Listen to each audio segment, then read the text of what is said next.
Halo teman-teman, saya Marisa Dwi Rahma dari STK IPP GRI Pacitan dengan NIM 28882037 dari Prodi PPI. Saya di sini akan menjelaskan ke kalian tentang verbals, yaitu ada 3, participles, gerunds, and infinitives. Oke, kita mulai. Understanding verbals. A verbal is a verb that is being used as another part of speech rather than a verb.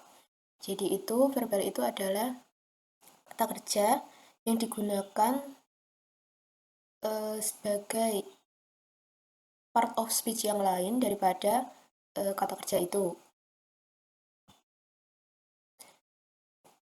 Yang pertama itu ada participles. Nah, active participles adalah kata kerja dalam bentuk v-ing yang artinya menunjuk pada aktivitas yang bersifat aktif. Dalam penggunaannya, kata kerja ini dibagi lagi menjadi 5. Ini dia penjelasannya. Kalian bisa lihat sendiri ada nomor 1 sampai 5 itu digunakan untuk apa saja. Kita langsung ke nomor 1. Sebagai adjektif, rumusnya juga sudah ada.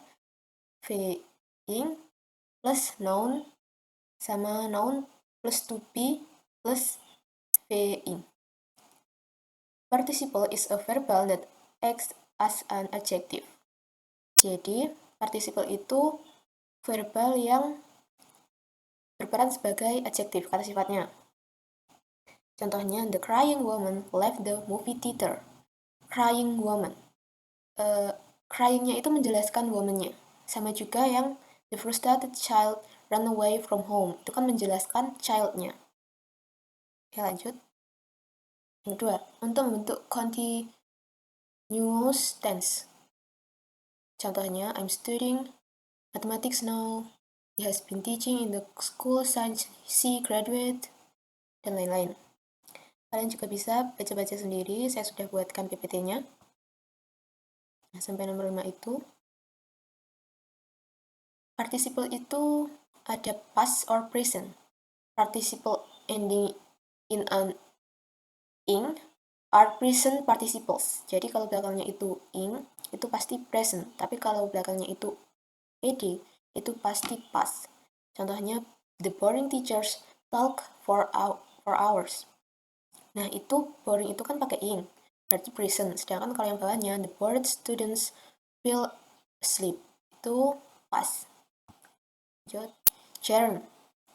Yang nomor 2, gerund. Gerund is a verbal that acts as a noun. Always end in ing. Jadi, gerund itu verbal yang beracting sebagai kata benda. Gerund adalah kata benda yang berasal dari kata kerja ditambah ing, misalnya swimming, eating, fishing, shopping, dan lain-lain. Jadi perhatikan, gerund mempunyai bentuk yang sama dengan present participle. Bedanya gerund berfungsi sebagai kata benda, sedangkan present participle sebagai kata sifat yang menerangkan kata benda. Dalam kalimat gerund berfungsi sebagai, nah ada 5 di sini, kalian bisa baca sendiri. Kita langsung saja ke subjek. Subjek gerund sebagai subjek pokok kalimat. Contohnya, swimming is good service. Your singing is very beautiful. Selanjutnya, sebagai subjective complement. Direct object gerund sebagai objek langsung dalam kalimat. Contoh, gerund sebagai pelengkap subjek dalam kalimat biasanya selalu didahului to be yang terletak di antara subjek dan subjective complement. Contohnya, my favorite sport is running. Kalian juga bisa baca sendiri, saya udah buatkan ya. Lanjut aja, kita ke infinitives. Infinitives, an infinitive is a verbal that appears with the word to and acts as a noun, adjective, or adverb. Jadi ini tuh bisa berperan sebagai kata benda, kata sifat, ataupun kata terangan.